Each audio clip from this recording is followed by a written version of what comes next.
Hello বন্ধুরা, good morning, welcome back to my channel. সকাল সকাল আমার মেয়েকে দেখো পোজ মাস্টার হয়ে দাঁড়িয়ে রয়েছে।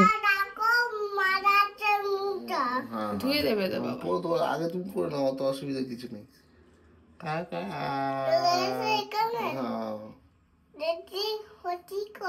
ও ঠিক হয়ে যাবে, ঠিক হয়ে যাবে, চিন্তা করো না, তুমি করো করো। খুব ভালো করছে কিন্তু রান্না, দেখেছো? উপরের দাঁতগুলো আমি করিয়ে দিই, ভেতরের গুলো আমি করিয়ে দিই। পারবে ভেতরগুলো? হ্যাঁ করো দেখি তো। করছে না, জিভটাও করবে একটু, জিভটা জিভের উপরটা ঘষো।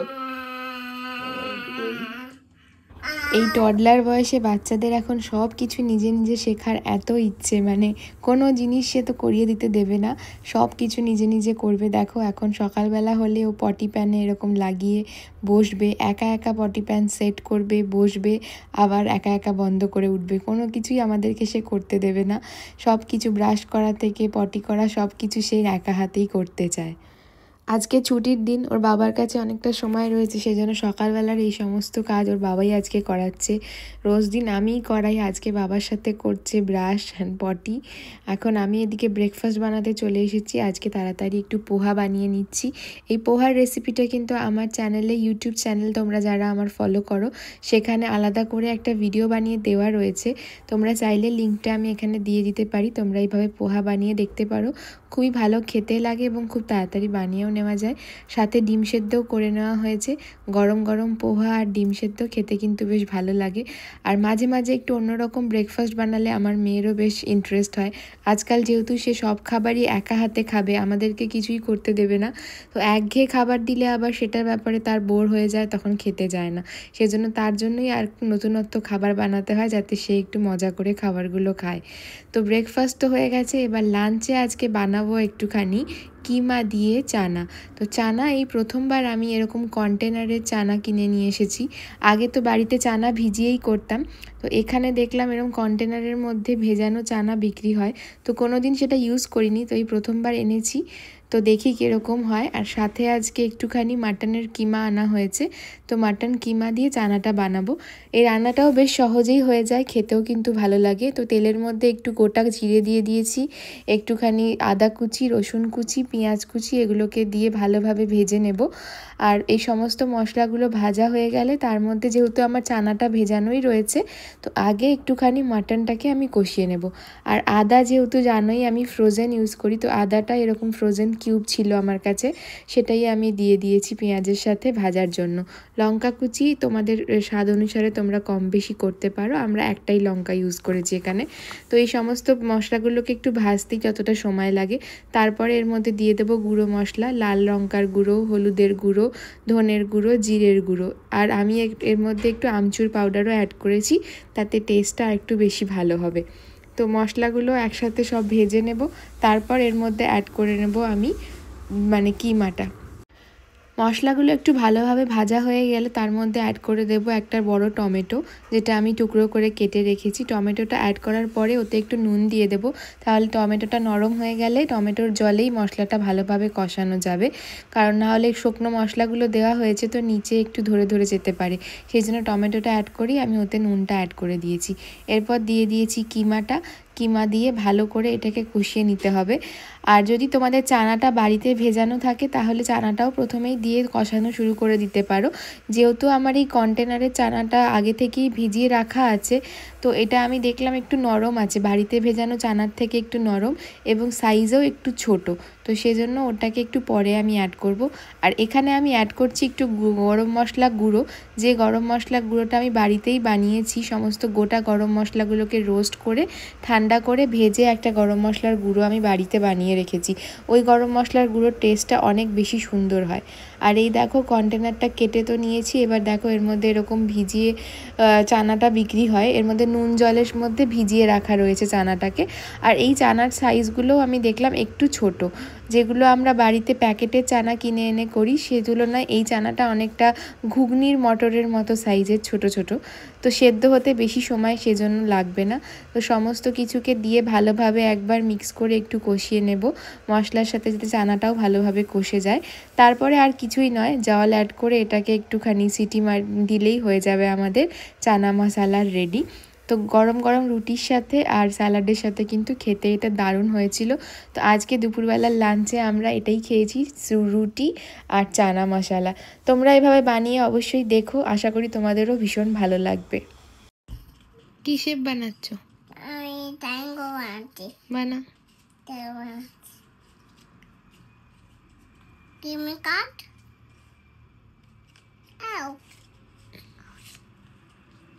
Thank you. দুপুরের খাওয়া দাওয়ার পরেও অনেকটা সময় আজকাল মেয়ে তো দুপুরে কিছুতেই ঘুমায় না, আর এখন তার নার্সারির ট্রায়াল পিরিয়ড চলছে। তো নার্সারি তাকে নিয়ে যাওয়া হবে, কিন্তু নার্সারিতে টাইম দিয়েছে বিকেল 3:30-র সময় তাকে নিয়ে যাওয়ার জন্য। এবার এতক্ষণ সময় দুপুরবেলাটা কাটিয়ে ওঠাটা খুব মুশকিল হয়, কারণ একটু ঘুমাবেও না, আবার নার্সারি যেতে হবে। বেশিক্ষণ ঘুমিয়ে থাকলে জোর করে যদি ঘুমও পাড়িয়ে দিই তো তারপরে উঠে আবার নার্সারি যেতেও পারবে না। সেই জন্য দুপুরবেলাটা এভাবে বই পড়িয়ে, খেলা করে, ছবি এঁকে, নানান কিছু করে তাকে কাটানো হচ্ছে, যে 3:30 বাজলে তখন তাকে নার্সারি নিয়ে যাওয়া হবে। বাচ্চাদের সাথে কিন্তু এইভাবে ঘরের মধ্যে টাইম কাটানোটাও একটা বড় ব্যাপার। বিভিন্ন রকম অ্যাক্টিভিটির মাধ্যমে তাদেরকে এঙ্গেজ করে না রাখলেই তারা বোর হয়, ক্র্যাঙ্কি হয়। আর এই বয়সে বাচ্চারা যে কী চায়, কখন চায়, বোঝা খুব মুশকিল। এখনই এটা ভালো লাগছে তো পর মুহূর্তে আবার সেটা ভালো লাগছে না। এই যে আজকাল খাতা পেন নিয়ে নিজে নিজে রং করা শিখেছে, খুবই ইন্টারেস্ট সেই ব্যাপারটায়। মাঝে মাঝেই সেটা করছে, আবার মাঝে মাঝে বোর হয়ে যাচ্ছে, তখন বন্ধ করে উঠে পালিয়ে যাচ্ছে। বাবা কাজ করছে সেখানে চলে যাচ্ছে, না হলে বাবাকে বলছে বই পড়ে শোনাও, আমাকে বলছে এটা বলো সেটা বলো। তো কখন কি চায় সেটা বোঝা খুব মুশকিল এই সময় বাচ্চাদের। এগুলো খুব কমন ব্যাপার বাচ্চাদের এই এজে, মানে ওরা ইমোশনটাও বুঝতে পারে না, কখন কীরকম ইমোশন ফিল করছে বা কখন কি চাইছে। সেই জন্য ওরা নানান রকম কিছুতে নিজেদেরকে আর কি এঙ্গেজ করে রাখতে চায়। তো যাই হোক, এবার সময় হয়েই এসেছে, তো রেডি হয়ে নিয়েছে। রেডি হয়ে ম্যাডাম আবার একটু পোজ দিয়ে দাঁড়িয়ে পড়েছে ফটো তোলার জন্য, যে মা আমার একটু ফটো তুলে দাও, আমাকে সুন্দর লাগছে। যেহেতু তাকে আজকে নতুন একটা জামা পরানো হয়েছে সেই জন্য সে খুব খুশি, আর তাই দাঁড়িয়ে দাঁড়িয়ে একটু ফটোশ্যুট হয়ে গেছে। এরপর আজকে ভীষণ গরম বাইরে, মানে আজকে হাইয়েস্ট টেম্পারেচার ইউকেতে 27-28 ডিগ্রি টেম্পারেচার। তাই আজকে একদমই মানে সামার স্টাইল ড্রেস পরে নিয়েছে, হাফ প্যান্ট হাফ ড্রেস, সাথে একটা টুপিও পরে সুন্দর করে রেডি হয়ে নিয়েছে। এবার আমরা নার্সারির জন্য বাইরে যাব। আজকে ওর বাবার যেহেতু কাজের প্রেশারটাও কম রয়েছে, তাই আজকে বাবাও যাবে ওকে নার্সারিতে ছাড়তে। আর সেটা শুনে কিন্তু ও খুব খুশি হয়েছে যে আমি ওকে একা না, বাবা আর মা দুজন মিলে ওকে নিয়ে যাবে। এটা শুনে কিন্তু ও ভীষণ খুশি হয়েছে। সো আমরাও বাইরে বেরিয়ে পড়েছি। এখন সামারের ওয়েদারটা বাইরে এনজয় করতে ভালো লাগে, আর ওর বাবার কাজের প্রেশারও আজকে অনেক কম, তাই আজকে অনেকটা আমাদের সাথে সময় দিতেও পারছে। তো মেয়েকে দুজন মিলে আজকে নার্সারি দিতে যাচ্ছি। আমারও বেশ ভালো লাগছে এই ব্যাপারটা, যে এখন দুজন মিলে একসাথে ওকে কোথাও একটা দিতে যাচ্ছি। আর এই তো সবে কদিন আগে ও জন্মালো, এখনই আবার একটা একটা করে লাইফের নানান রকম স্টেপ এগিয়ে যাচ্ছে ওর। কি তাড়াতাড়ি ও বড় হয়ে যাচ্ছে এটা ভেবে মাঝে মাঝে আমার ভীষণ ইমোশনালও ফিল হয়। তো চলে এসেছি নার্সারিতে, এবার ওকে ভেতরে ঢুকিয়ে দেব, তারপর আমরা বেরিয়ে যাব বাইরে। আর ওর বাবারও কিছু ফর্ম ফিল আপ করার আছে। আগের দিন আমি কিছু ফর্ম ফিল আপ করেছিলাম, এখানে বোথ প্যারেন্টসকেই কিছু ফর্ম ফিল আপ করতে হয়, সেজন্য বাবাকে আজকে একটু ফর্ম ফিল আপ করে নিতে হলো। তারপর আমরা বেরিয়ে যাব। আজকে আমাদের এখানে আর ওয়েট করতে দেবে না, তো আমরা বাইরে গিয়ে এই 2 ঘন্টা টাইম যতক্ষণ ও ভেতরে থাকবে ততক্ষণ আমাদেরকে বাইরে কাটাতে হবে, কারণ আজকে আর আমাদের ওখানে বসে ওয়েট করতে হবে না বলে দিয়েছে। তো আমরা ভাবলাম বাইরে একটু এদিক ওদিক ঘোরাঘুরি করে নিই, বাট প্রচণ্ড গরম আজকে। এত গরমের মধ্যে মানে বুঝতে পারছি না কোথায় যাব। তো যাই হোক, দেখতে দেখতে 2 ঘন্টা টাইম কেটেও গেছে। তারপর আমি ওকে নার্সারি থেকে পিক আপ করে নিয়েছি। আর আজকে ওকে নার্সারিতে পিক আপ করার পরে এখানে ওর একটা পার্ক ছিল সামনে, তো ভাবলাম সেই পার্কটাতে ওকে নিয়ে যাই। আর পার্কে গিয়ে ওর দেখা হয়ে গেছে ওর একটা ফ্রেন্ডের সাথে, সেখানে তারাও এসেছে ওর বাচ্চাকে নিয়ে ঘোরাতে। সো ফ্রেন্ডকে পেয়ে তো সে খুব খুশি। এখন পার্কে গিয়ে দুজন মিলে অনেকক্ষণ খেলাধুলা হবে বুঝতেই পারছি। আর নার্সারি ঘুরে এসেও তার কিন্তু ক্লান্তি নেই, দেখো সারা দুপুর ঘুমায়নি, এখনও সে একটুও ক্লান্ত নয়। তাই আমি ভাবলাম যে এখন বাড়ি না নিয়ে গিয়ে, আজকে ওয়েদার যেহেতু ভালোই রয়েছে, তাকে একটু বাইরে ঘুরিয়ে নিই, ঘুরে টুরে ক্লান্ত হয়ে গেলে বাড়িতে গিয়ে খাওয়া দাওয়া করে একদম তাড়াতাড়ি ঘুমিয়ে পড়বে। আমার মেয়ে কিন্তু এমনিতে সকালবেলায় অনেক তাড়াতাড়ি ওঠে, আবার রাত্রিবেলা অনেক তাড়াতাড়ি শুয়েও পড়ে। সেই জন্য আমরা দুপুরবেলায় ও না ঘুমালেও ওকে খুব একটা ফোর্স করি না দুপুরে শোয়ানোর জন্য, কারণ যদি ও দুপুরে শুয়ে পড়ে তাহলে আবার রাত্রিরে অনেকক্ষণ দেরি করে শোবে। তো ওর থেকে বেটার কি ও তাড়াতাড়ি একদম 6:30 7টার মধ্যে খাওয়া দাওয়া করে রাত্রিবেলায় শুয়ে পড়ে, আর সকালবেলায় আবার 7টা 8টার মধ্যেই ঘুম থেকে উঠে পড়ে। সো ওই লং টাইমটা ও যেহেতু একবারে ঘুমায়, সেই জন্য মাঝখানে ওকে আর আমরা ঘুম পাড়ানোর জন্য কোনো রকম ফোর্স করি না। ও যেভাবে এঙ্গেজ থাকতে চায়, খেলতে চায়, সেগুলোই আমরা ওকে করতে দিই।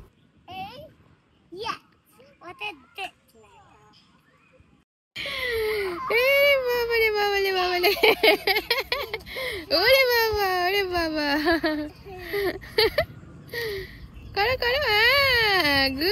এই যে এই বাচ্চাটাকে দেখছো, এটা হচ্ছে আমার মেয়ের ফ্রেন্ড, ওর নাম সাভি।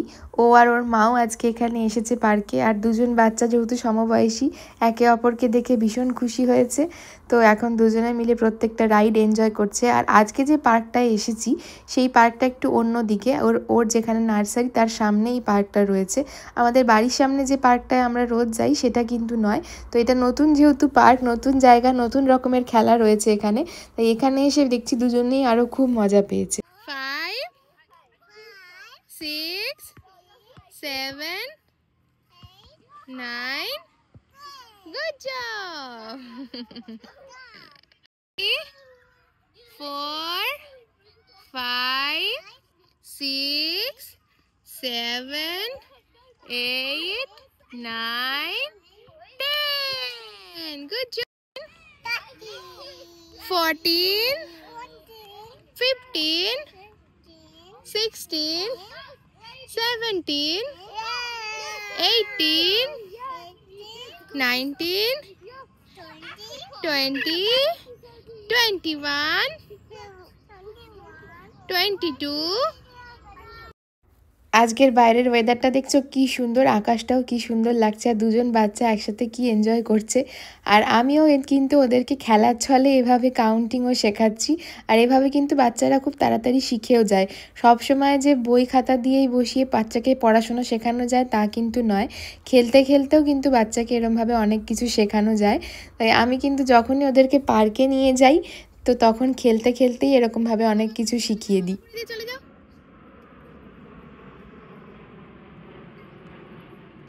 যাও যাও যাও যাও, হামাগুড়িতে চলে যাও।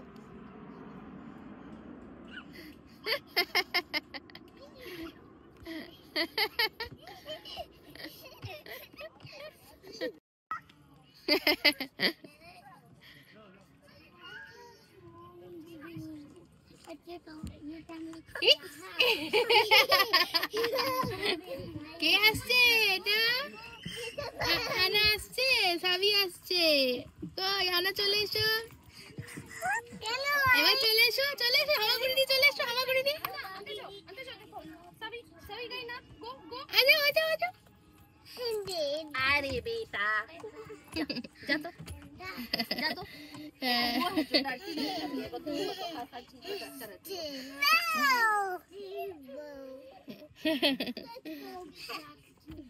Good.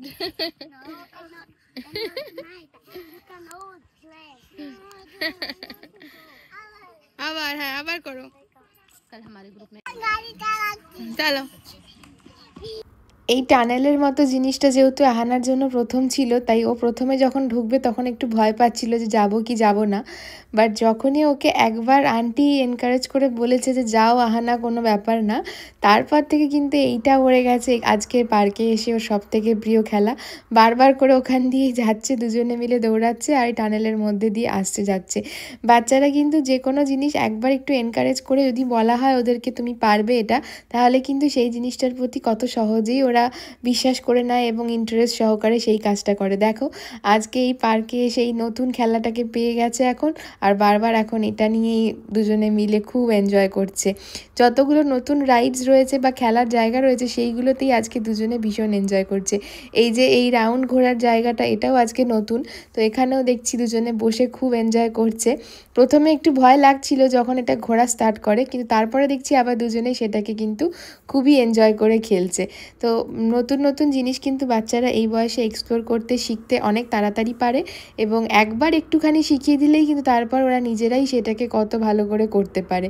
আগে যেরকম যখন প্রথম এসেছিলাম, স্লাইড করতে ভীষণ ভয় পেত আমার মেয়ে, হাত না ধরলে সে কিছুতেই স্লাইড থেকে নিচে নামতো না। আর এখন দেখো নিজে থেকে সিঁড়ি দিয়ে উঠছে, আবার স্লাইড করছে, সব কিছুই কিন্তু একা একা করছে, আর কোনো রকম ভয়ও পায় না, কিছুই না। আর সব থেকে বড় কথা এই টানেলটা, আজকে টানেলটায় প্রথমে ঢোকার সময় কিন্তু ও ভয় পাচ্ছিল বা ভাবছিল যে যাব কি যাব না, কিন্তু ওর ফ্রেন্ড যেহেতু এখানে এসেছে আগেও, তো ও টুক করে চলে গেল ভেতরে। তারপরে যখন ওকে আন্টি বলল যে না তুমি যাও পারবে, তখন কিন্তু ও ইজিলি সেটাতে চলে গেল এবং ওটা নিয়েই বারবার করে খেলছে, মজা করছে।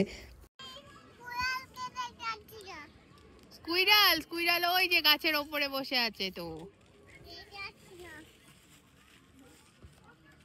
ওই দেখ ওই দেখ। অনেকক্ষণ ধরে পার্কে প্রচুর খেলাধুলা হওয়ার পরে ফাইনালি এখন সে একটু ক্লান্ত হয়েছে, নিজের স্ট্রলারে এসে বসেছে, জল খাচ্ছে, কিন্তু যাওয়ার ইচ্ছে তো নেই যেহেতু ওয়েদার খুব ভালো। আর জানি না, ওর সানি ডে হলেই মনে হয় যেন পার্কে থাকতে হবে, এরকম একটা মানে মাইন্ডসেট তৈরি হয়ে গেছে যে এখন সানি ডে রয়েছে, এখনও থাকবো। কিন্তু যেহেতু এখন অনেক রাত অবধিও সানি ডে থাকে, তো এটা ওকে আস্তে আস্তে বুঝতে হবে যে না এখন অনেক লেট হয়ে গেছে, সো আমাদেরকে বাড়ি যেতে হবে। আর ওর খিদেও পেয়ে গেছে, সেজন্য একটু ক্লান্ত হয়ে এখন এখানে বসেছে। আমাকে বলেছে এটা লাস্ট রাইড মা, এটা করার পরে বাড়ি যাব। সো দুজনকে এখানে বসিয়ে একটুখানি আমি ঘুরিয়ে দিয়েছি, এরপর আমরা বাড়ির জন্য রওনা দিচ্ছি। ওয়েদার কিন্তু এখনও খুবই সুন্দর রয়েছে, তো আমরা এখন হেঁটে হেঁটে বাড়ির দিকে রওনা দিচ্ছি। এই যে আমার ফ্রেন্ড আর তার বাচ্চা, ওরাও আসছে আমাদের সাথে, আমাদের বাড়ি একই জায়গায়। তো এখন সবাই মিলে হেঁটে বাড়ির দিকে রওনা দেব। তো এইভাবেই আজকে আমাদের সারাদিন কেটে গেল আমাদের এই টডলারদেরকে নিয়ে। তোমরা তোমাদের বাচ্চাদেরকে নিয়ে সারাদিন কিভাবে কাটাও কমেন্ট বক্সে জানিও। আর এই বয়সে কি বাচ্চাদের তোমাদেরও সেম ট্যান্ট্রাম করে, সেরকম হলে আমাকে সেটাও কমেন্ট বক্সে জানিও যে তোমরা তাদেরকে সারাদিন কিভাবে এঙ্গেজ রাখো, কি করে সময় কাটাও। সো আমার এই ভিডিওটা আজকে ভালো লাগলে অবশ্যই আমার চ্যানেলটাকে লাইক, শেয়ার অ্যান্ড সাবস্ক্রাইব করে বেল আইকনটা প্রেস করে দিতে ভুলো না। দেখা হবে আবার নেক্সট ব্লগে। Thanks for watching, bye bye.